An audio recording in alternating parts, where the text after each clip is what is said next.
this time, it is 6:02, we'll call a meeting to order. At this time, if I'll ask everyone to stand, please remain, for our invocation, please remain standing for the pledge.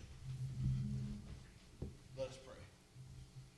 Almighty and eternal God, we thank you today for everyone gathered here tonight. We thank you for this town, for the people who live here, and for the privilege that we all get to live here. Help us on this council to make wise and just decisions and to honor you in what we do. We ask these things in Jesus' name. Amen. Amen. Please join me in the pledge.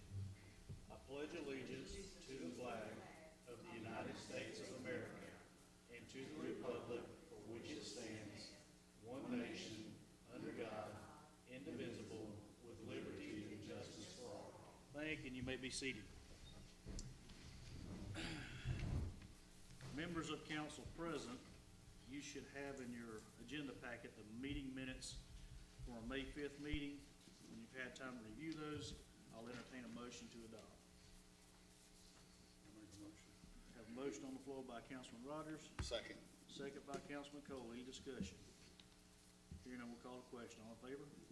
And the minutes stand approved. Will you pass that down, Michelle? Next up, public comment. Rain?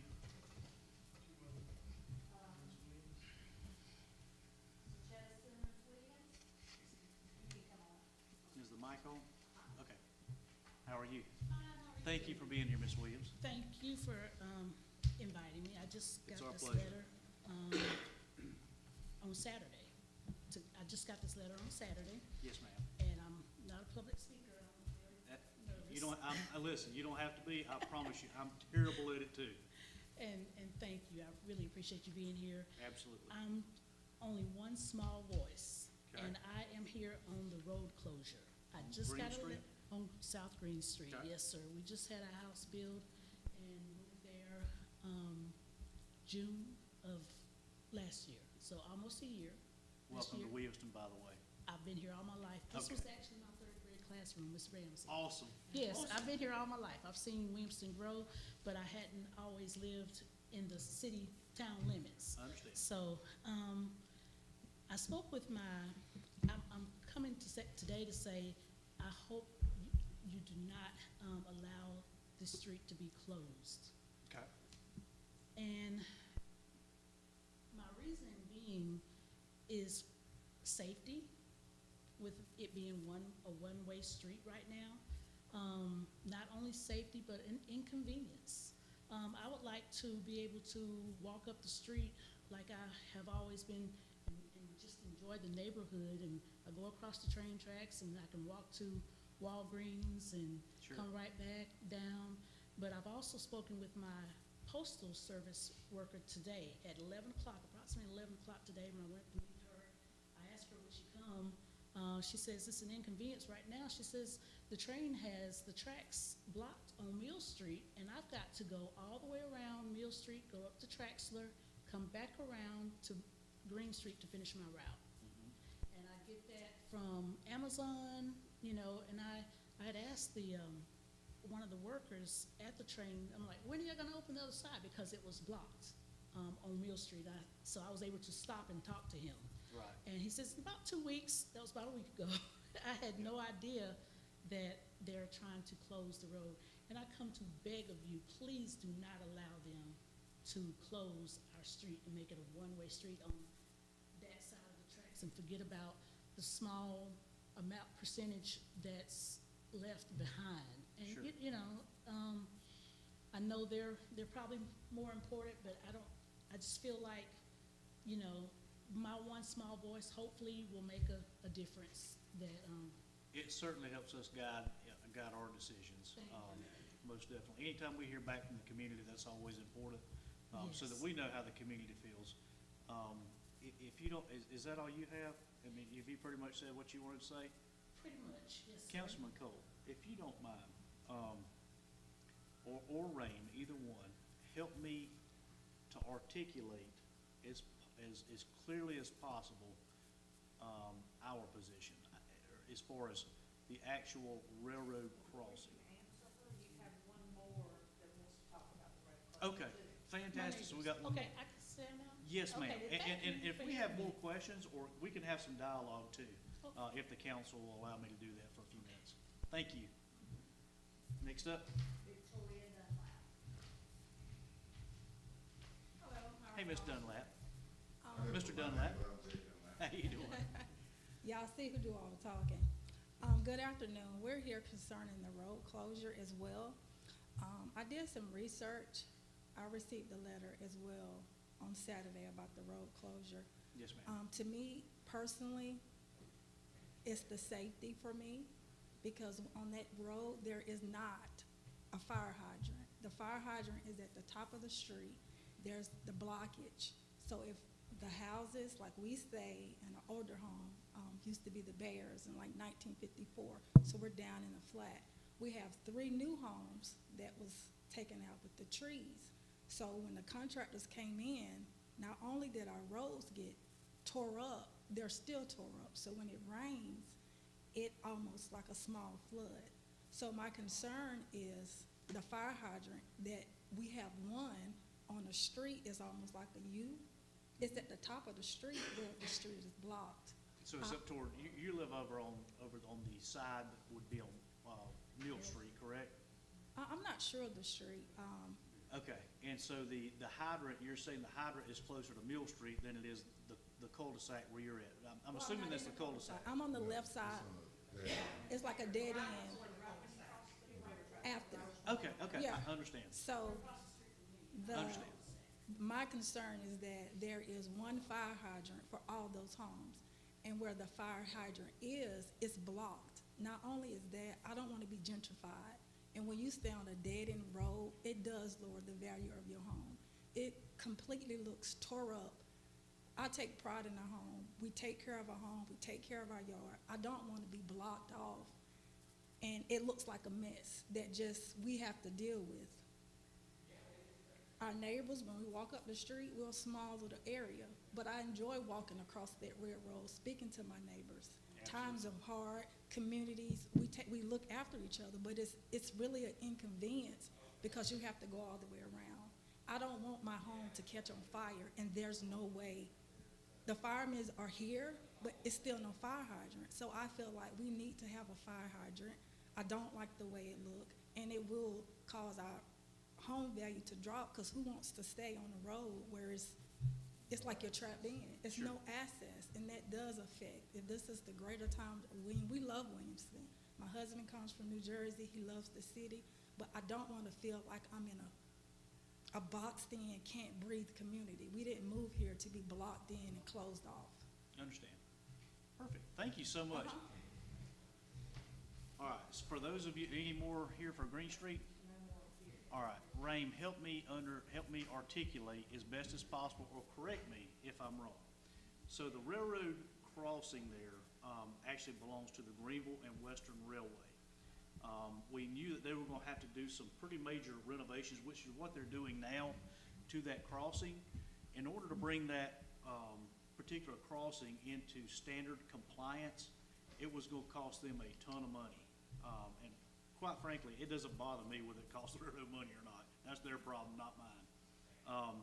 What they proposed was a resolution, and asked us to, and they asked us to pass a resolution with a memorandum of understanding. Let me be clear. This body has the ability to be able to go to circuit court, which is what we're going through the process to do. Correct me if I'm wrong, Rain. You go to circuit court and petition for that road to remain closed, all right? Even if this body says, we want it closed and we're happy to have it closed, and you dissent, you still have the ability to go before a circuit court judge and dissent there as well, and that judge can make a final determination. Correct me if I'm misspeaking so far. Okay. What they've asked the town to do, or this body, is to enter into a memorandum of understanding. And since we do have some folks here, and this is, there's a bit to this memorandum of understanding. I would like to read it in its entirety so that you can hear exactly what they're talking about doing, and make sure that either you're in agreement or you're not in agreement with it. basically, the railroad seeks closure of Railroad Street grade crossing, Green Street, located within municipal limits of the town. Elimination of the public grade crossing would save railroad significant maintenance costs associated with periodic resurfacing of the crossing while promoting public safety, consistent with the U.S. Department of Transportation policy of closing a highway railroad crossing whenever possible. The closure would in some small way also offset the more than $1.5 million the railroad has expended repairing the Gossett Drive overpass and acknowledging the railroad's forbearance in seeking closure of Gossett Drive, notwithstanding repeated and ongoing collisions to the railroad bridge. Moreover, closure would not materially inconvenience the public or residents located along the street who will retain full access to the public highway system beyond. The purpose of the memorandum of understanding is to document the commitment of the signatories to permanently close by judicial process. Pursuant to the parties' commitment to the closing the crossing, the town agrees at its sole cost and expense to file a petition, basically the circuit court, and ask them to close it. The railroad's responsibilities would be, per MUTC guidelines, they would install one dead-end sign just east of the intersection of Green Street and Poinsett Street, install one dead-end sign just east of the intersection of Mill and Green Street, and remove two grade crossing advance warning signs, remove one low ground clearance grade crossing sign, and remove two railroad crossbuck signs. Per MUTC guidelines, they would install a quantity of 8 object marker for end of roadway signs at the asphalt cut line on either side of the railroad right-of-way in advance of the earthen berm. Signs will be mounted at 40 inches height and uniformly spaced 2 per lane, 4 per side. Upon notice of the final order from the circuit court authorizing judicial closure of the crossing, the railroad agrees to timely restructure the former crossing as follows. They would regrade the underlying ground surface where the road was once located to direct rainwater to existing drain structures. They would seed any open ground outside of the track structure with grass.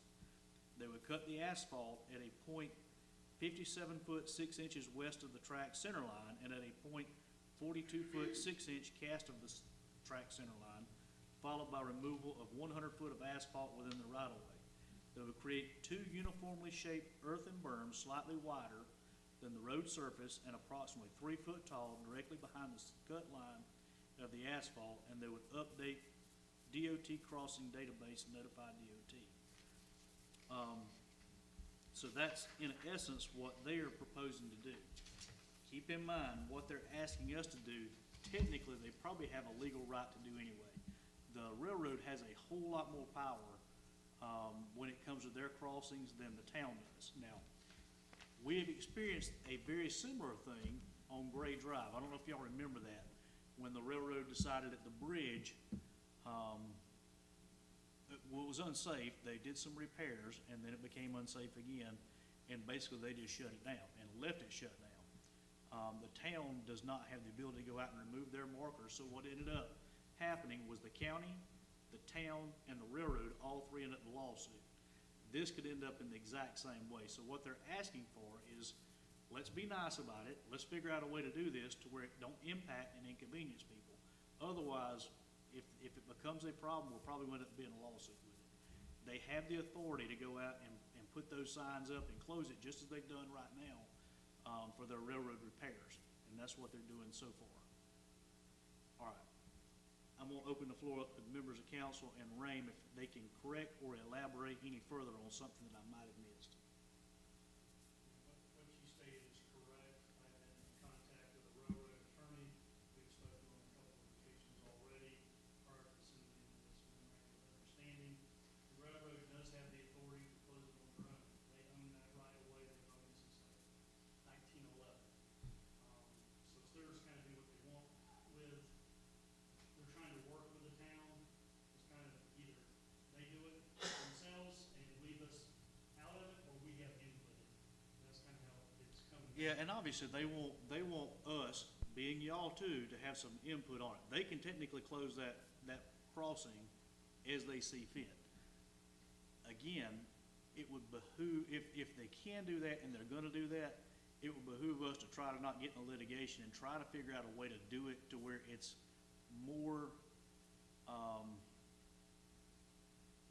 more appealing to our town and our residents, particularly those who live on Green Street. In other words, when they first talked about it, I said, well, I can tell you, I will not be happy with y'all just throwing up some signs and having a dead-end road where it just looks like crap. It needs to have something better there. If you're gonna do it, it needs to have something better there.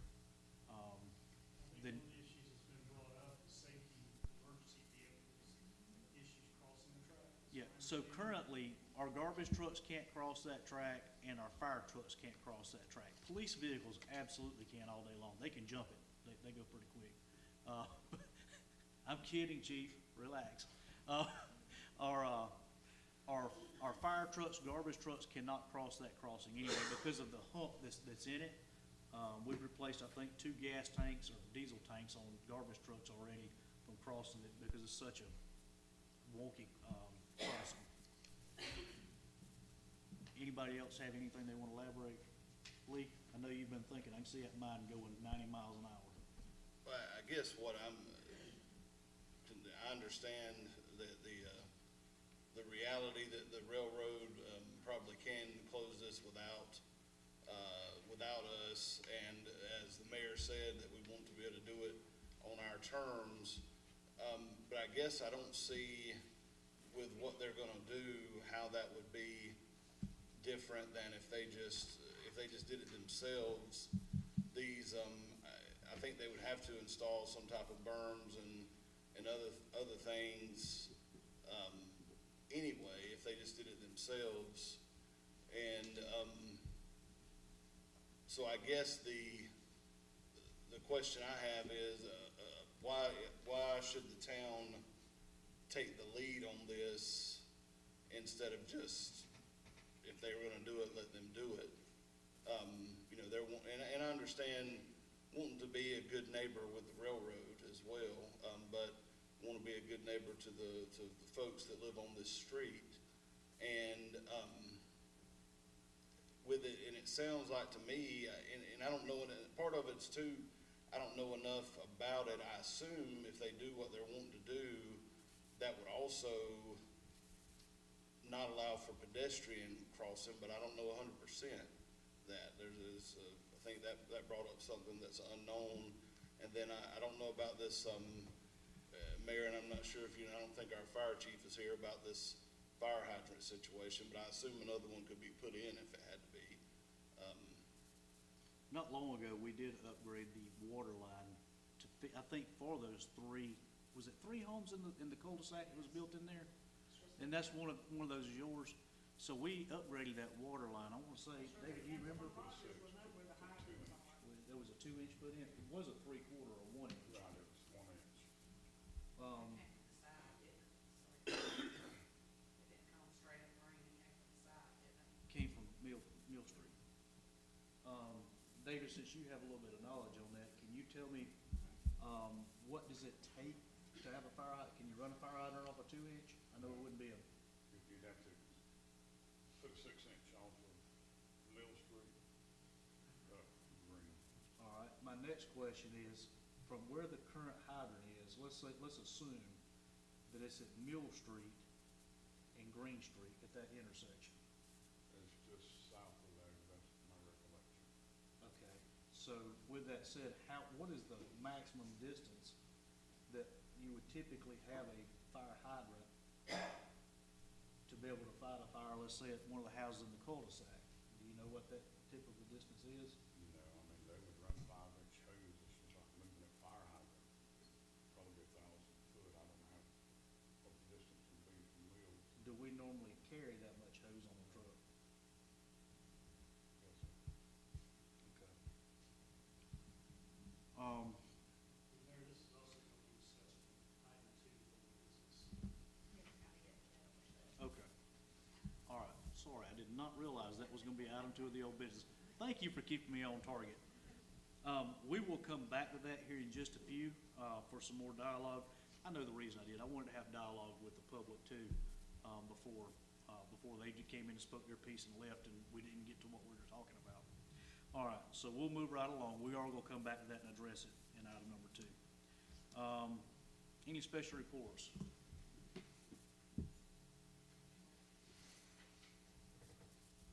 Roberta?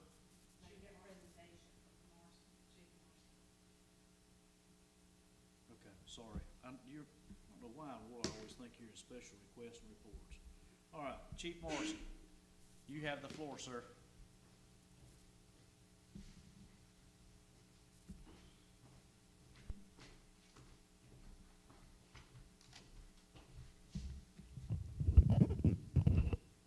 I remembered this time, sir. Hey, welcome everybody. Tonight we're here to pay a special tribute to one of our officers, and I appreciate y'all being here. I started my career in the mid-1980s, which was a very long time ago. I got a mayor that calls me old. He says I've been around for over 4 decades, but yeah, I'm a little old. I remember when you had hair. But, you know, in the past 5 years, there's been a lot of buzzwords that have emerged. Things like police legitimacy. What does that mean? People of interest. I thought I was a person of interest, but then I learned maybe you don't want to be a person of interest. Not that interesting. But then, you know, these questions, you know, start floating around. Questions like, what keeps you up at night? As a matter of fact, you see 60-minute specials now on, hey, what keeps you up at night? And I get asked that a lot now. What keeps you up at night? It's not the mayor because he's in bed by 8, but if he does call me at 2 in the morning, it's pretty bad. But I will say that what does keep me up at night is our local schools. We've got 4 schools that we cover at this department. And the police department covers a town of about 4,050 people, or that's what they tell us anyway. But every day that population rises because of our businesses, the traffic we have, and our schools. I guess this year's probably a population of around 1,000 students. That by itself is a small town. And that's our kids. That's our future, our community's children, not just from inside the city, but from all around us as well. So yeah, that keeps me up at night. When I first came to this department, we had 1 SRO at the high school, partially funded, and I honestly didn't know what we were going to do because we couldn't fund, you know, the security of 4 schools. But I just want to tell you how blessed the town is because School District 1 stepped up to the plate and said, you know, we want an SRO in every school. The South Carolina Department of Public Safety stepped up to the plate and said, we will fund the SRO that you don't have. So we were blessed with that. But I had this one problem. I had this one school that said, which was the Career Center, and they said, you know, we want an SRO too, but just for 9 months. And I thought, where am I going to find a police officer who's going to work for 9 months? And it wasn't 2 days after that, and this guy walks in my office and says, guess what? I'm retiring, and I heard about this job you got for 9 months, and, well, I want to umpire baseball in the summertime. And so once again, we were blessed with this individual. Now, I started my career about the same time as him. He started a little later. You can tell by looking at the guy. And so as we progressed in our careers at the same agency, I was an old narc, so I had long hair and I had hair, Mayor. I looked kind of grungy and I hung out with grungy people. But when I would come in, this certain individual who's with us tonight, he would be in the detective division. And all these nicely dressed people, you know, would be walking in and out, and sometimes I saw cakes and cookies going back and forth, and I thought, why don't I have that job? And they said, well, that guy's a detective. He's in white-collar crime. Well, fast forward to today. I just want to say how blessed that, first of all, that I am that this individual chose to come here, because he could have went a lot of other places. And as we communicate across the country with other school districts, I always hear something that just makes my skin crawl when I ask about their school resource programs. They say, we hope nothing's going to happen today. Well, folks, hope's not a strategy anymore. Our SRO program has to be top-notch. Our SRO program has to be threat-driven. It has to be intelligence-driven. You've got to have somebody there that wants to be with those kids. And that's not easy to find. But I'll tell you, on March the 5th, a certain incident proved that point. There had been some things going back and forth between some students. And like I said, we have to be intelligence-driven. This officer learned that guns would be brought to that school property. And that officer stepped up to the plate and immediately handled that situation. I can't elaborate on it because it's in litigation, and also the kid's a juvenile. But what's more important than the protection of our schools?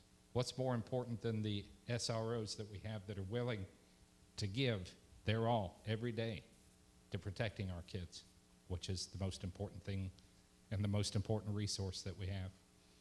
But I'd like Greg to come to the front so we can present him this award.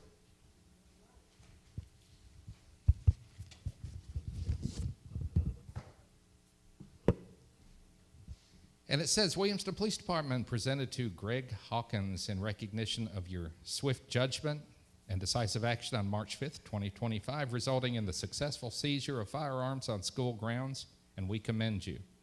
Your actions were pivotal in preventing potential harm and ensuring the safety of students, staff, and the community. This commendation reflects the highest standards of duty and service. We express our deepest gratitude for your outstanding commitment to public safety in our educational environment. Thank you for all you do.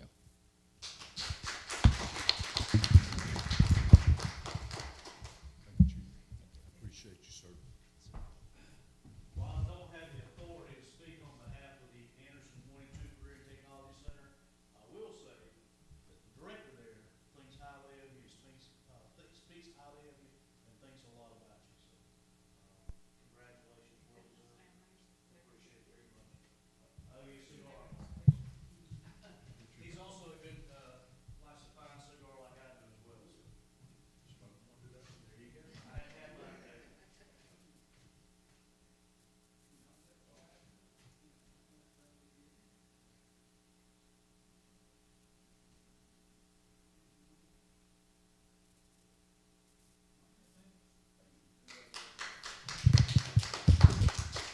And I will close with this. There's a reason I talked about that detective story.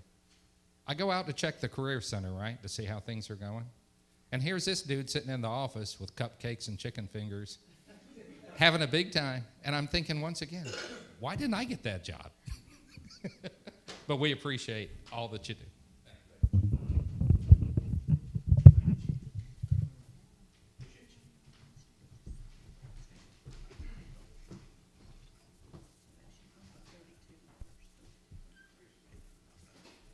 All right, next up we have Miss Roberta Hamby with Envision Williamston. Well, it's gonna be quick. Mayor and council, thanks for having me. Hometown Hero banners are hanging down Main Street. Don't know if everybody's seen them. They'll remain up through July 4th. They look really nice going up and down Main Street. Camping Creekside was a great success. We had 21 tents set up this year. We need to do a couple of thank yous. Kenneth Rhodes and Associates did the hot dogs and chips. Janet Ford did the buns. First Citizens Bank did the cookies and water. Mad Dog Barbecue did the lemonade and water. Market Off Main did fresh baked bread and jams. McCann's Produce did some extra sweet, extra fresh watermelons that night. Dogwood Bank gave us a popcorn machine for the popcorn, and Christina Ortiz helped serve the food. Great success, and we'll do it again next year. Mastering Your Money is scheduled for not this Saturday, but next Saturday. That is June the 14th. We have 4 speakers on different categories in your life, all the way up to retirement. There will be a cash prize drawing at the end of the day for anybody who stays all day. And Christina Ortiz State Farm will be the lunch sponsor that day. Bobbers on Big Creek went live today. You should ride around town. We had 40 businesses sign up to participate in Williamston. Look for the bobbers and help us push the program. We've got the passports here at Town Hall, and they are embossed. And we've got everybody's got their stamps.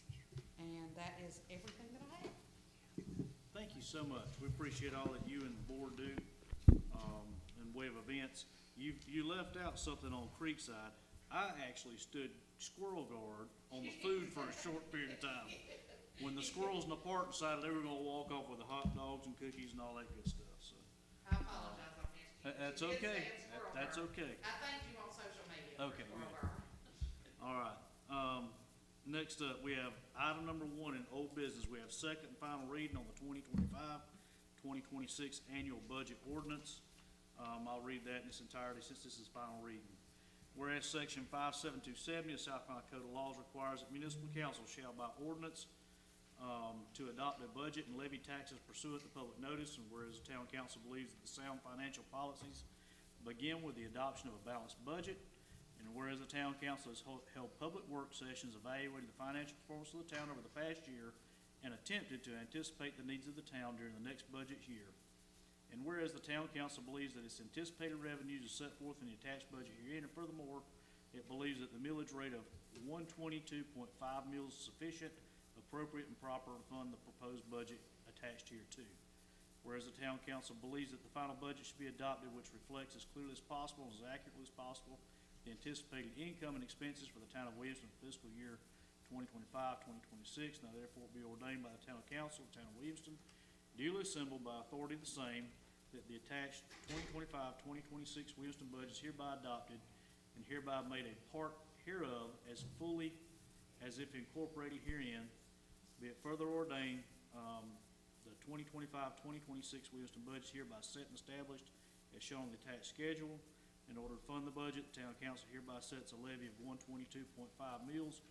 I'll also add a footnote that that is no increase in taxes, which will be the effective millage rate for the tax purposes to fund this budget for the portions which depend upon property tax.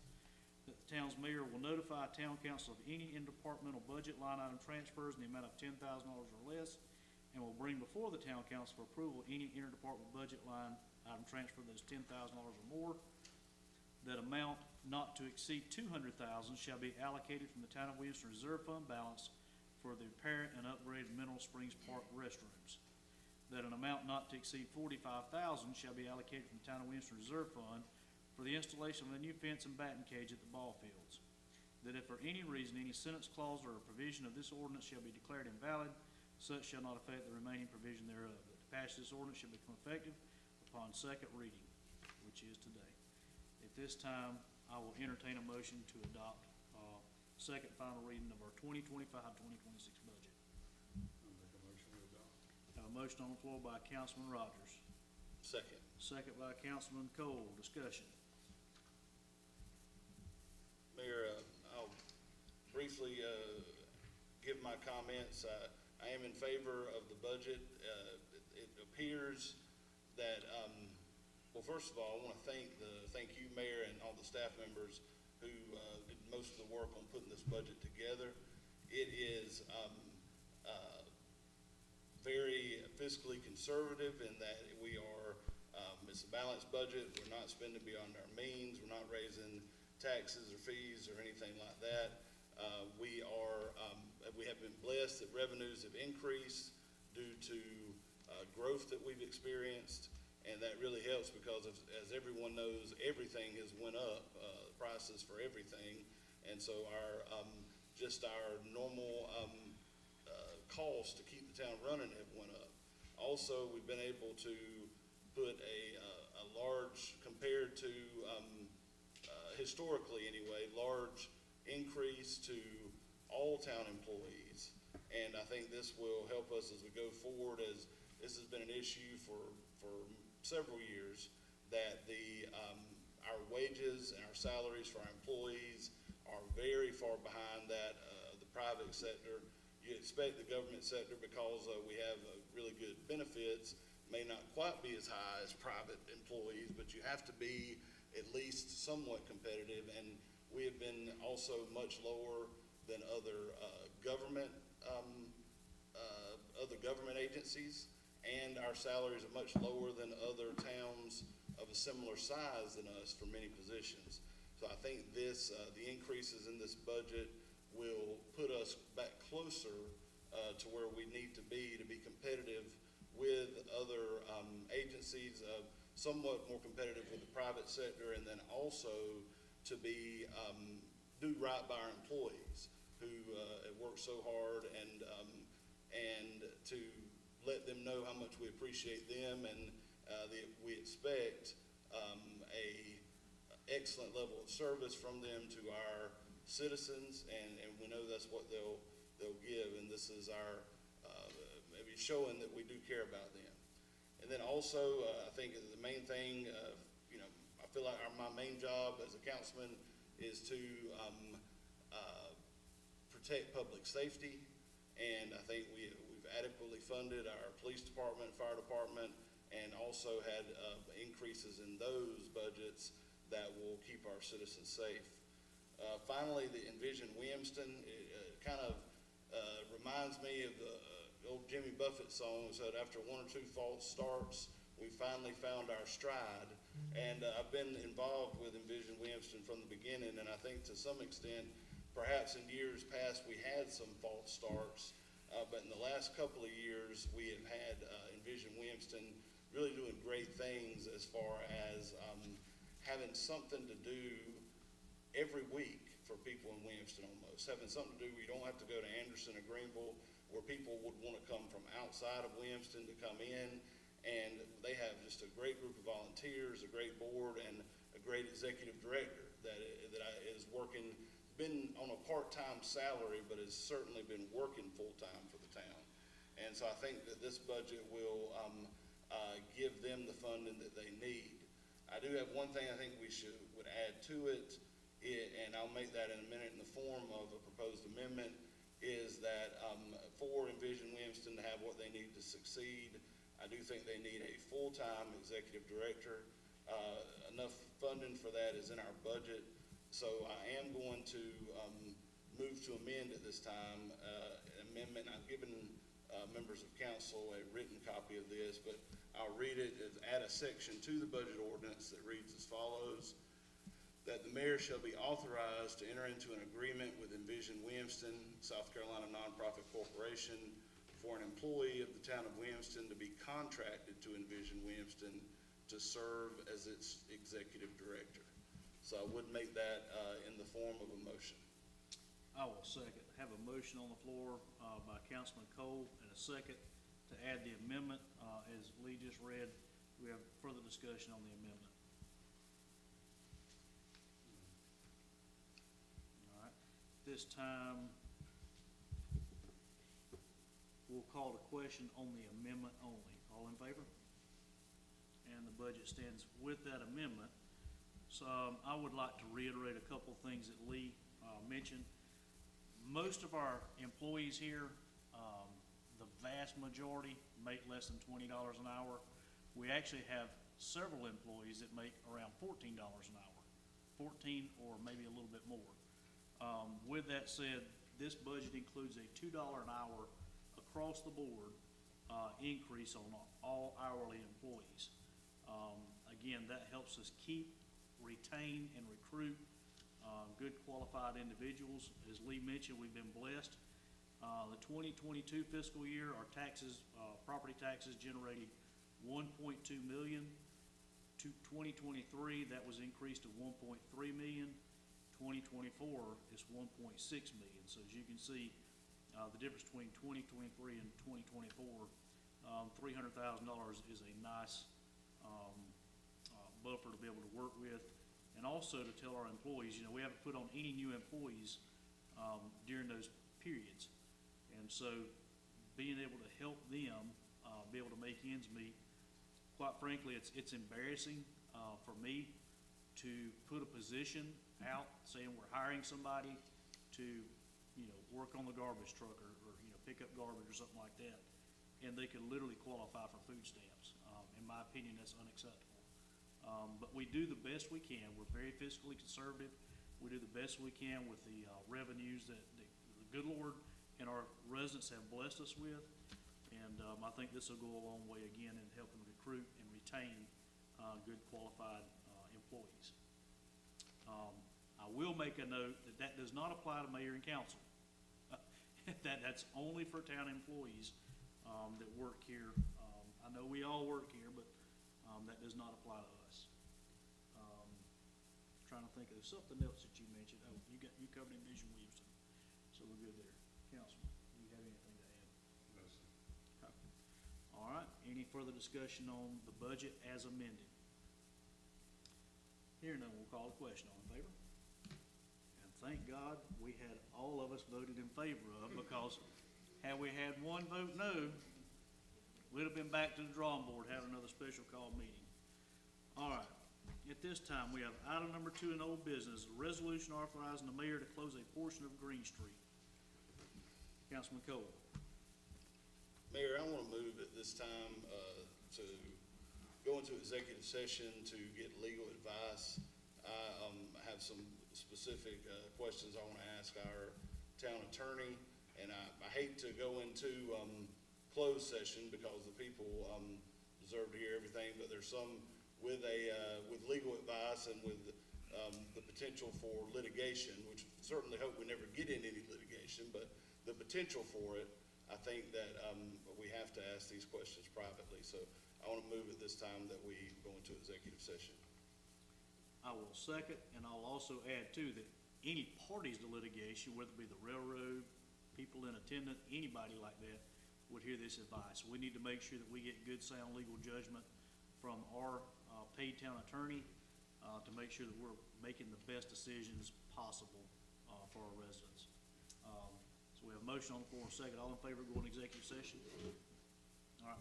We stand in executive session. We will be back as quickly as possible. Feel free to hang here and wait. Hopefully it won't be too awful, okay?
Thank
go into my storage building, it just rains right down in there. If I had a little piece of tin that go out.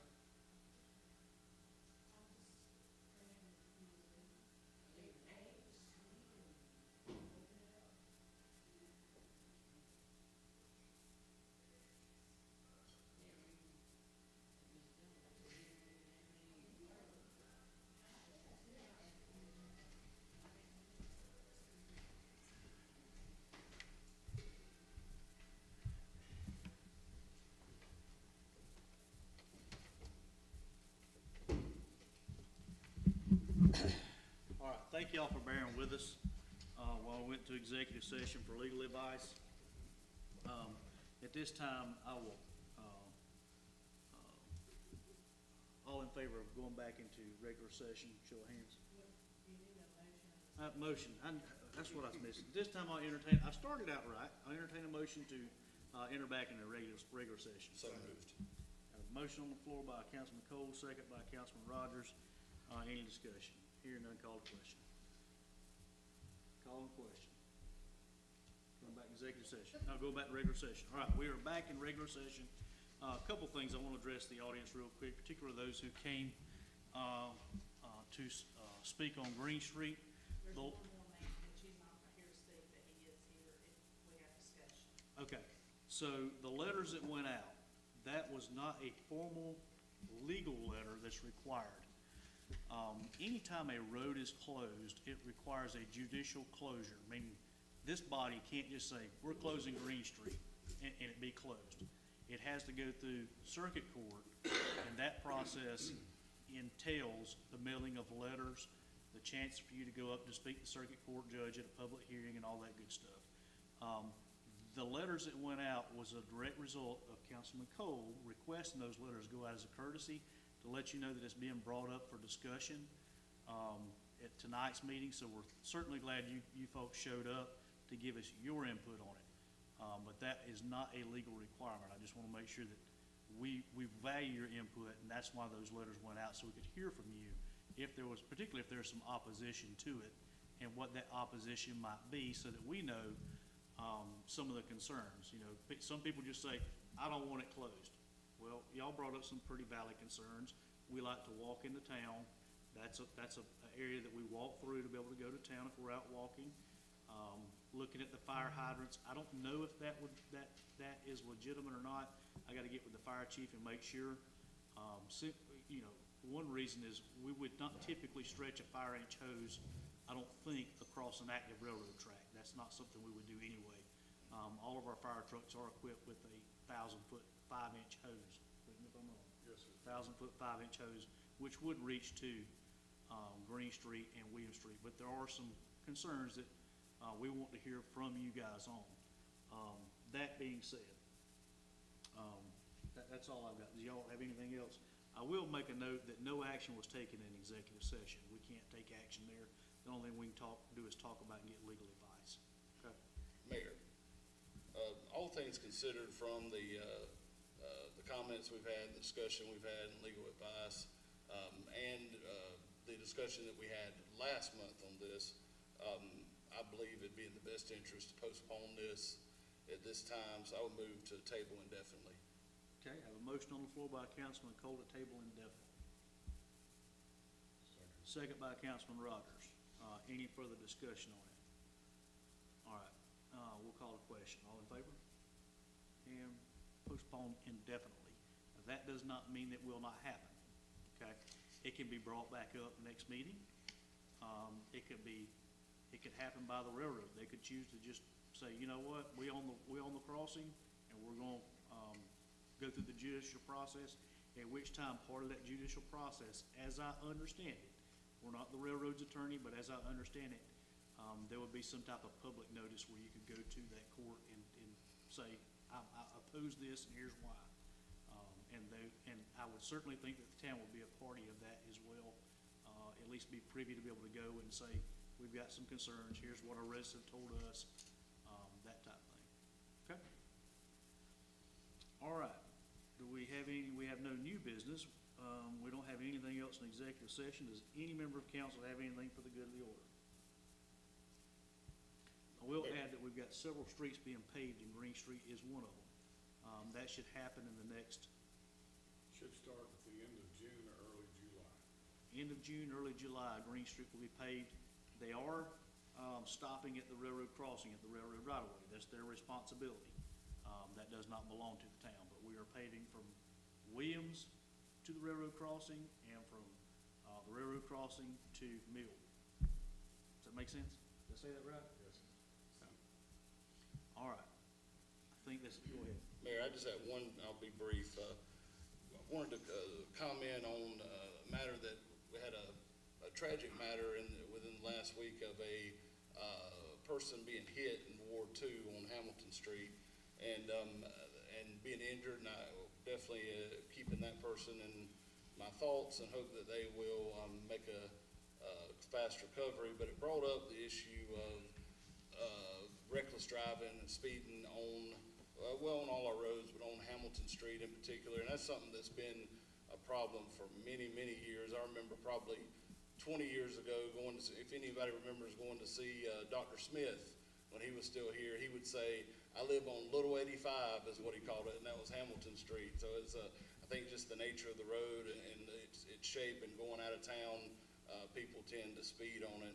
And, but it has been, I've gotten a lot of complaints from constituents before this, and it's just been an issue for many years, and then we see the consequences, and there's been many wrecks before. This is just the latest one, and injuries and things like that.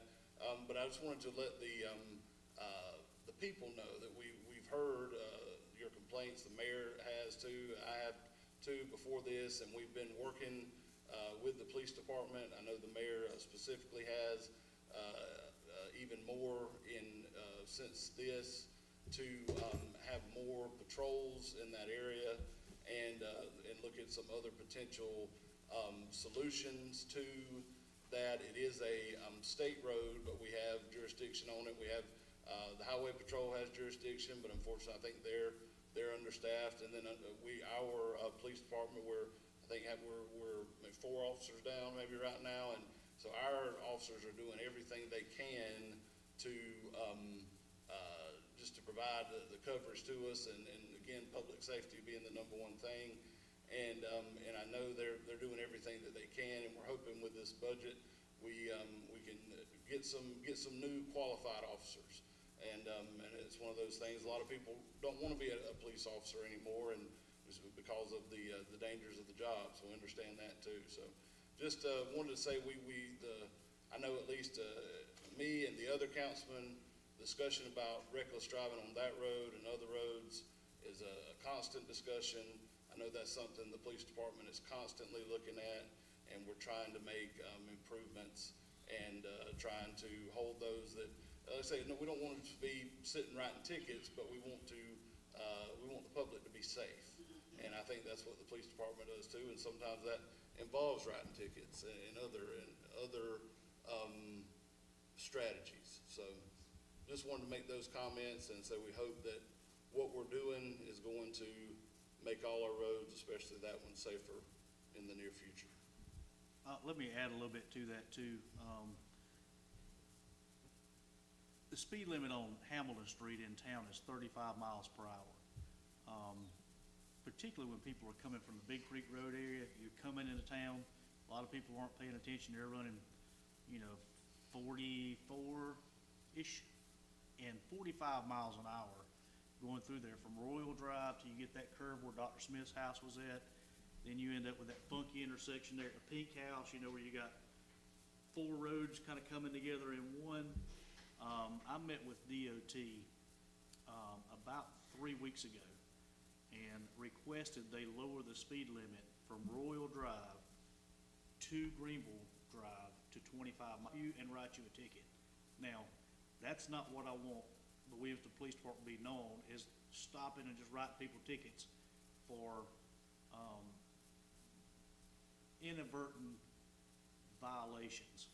Sometimes people just need to be told and warned, and didn't realize, they had their mind on picking the kids up from school or whatever it might be.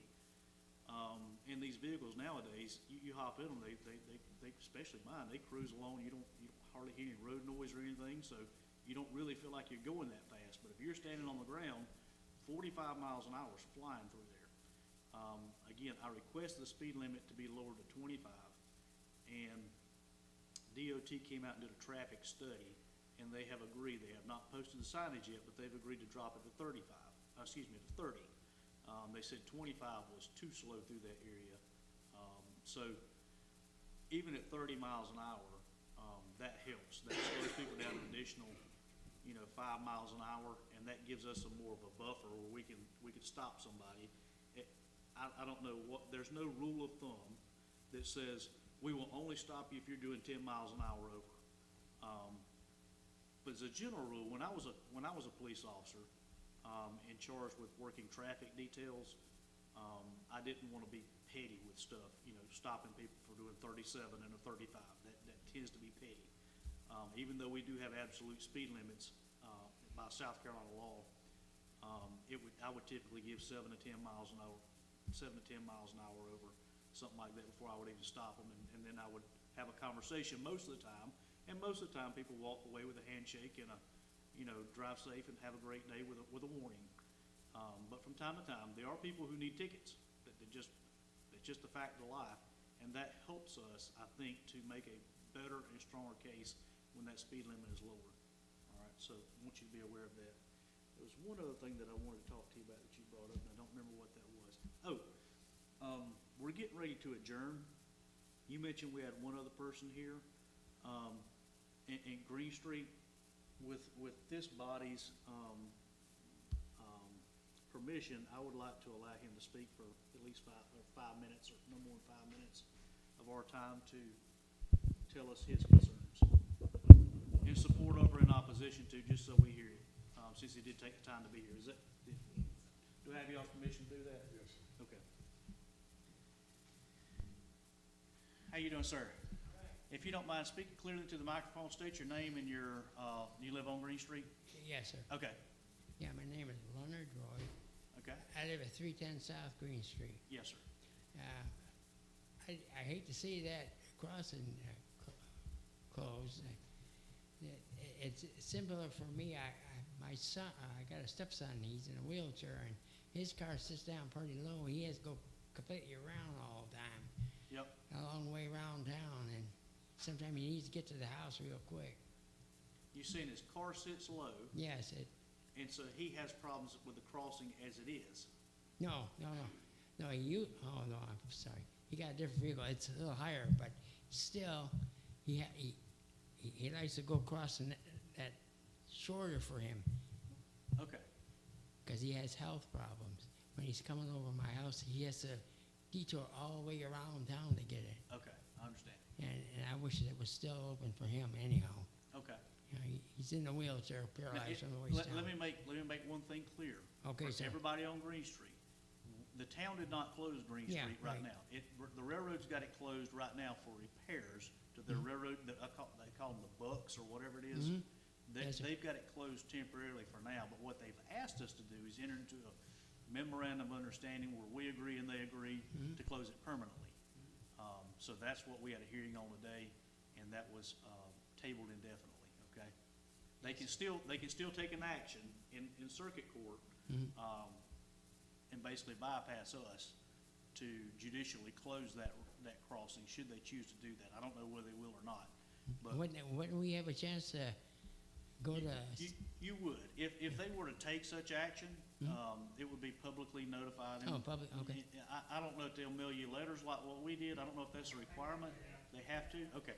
We did not have to mail you a letter. We wanted to hear from you guys. That's why you guys got a letter. There's no requirement for us to send a letter. I appreciate that. Thank you. Yes, sir. Okay. But anytime y'all ever have questions or concerns, you can always pick up the phone and call town hall. I'm not here all the time. Matter of fact, Michelle will tell you I'm rarely here. I'm always working on town stuff, but I'm rarely here in the office. But they can always forward you to my voicemail, and I'll always call you back, okay?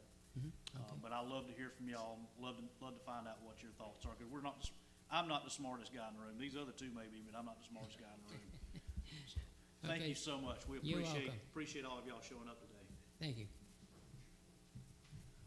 All right. Anybody else have anything? If not, I'll entertain a motion to adjourn. Make a motion. Have a motion on the floor by Councilman Rogers to adjourn.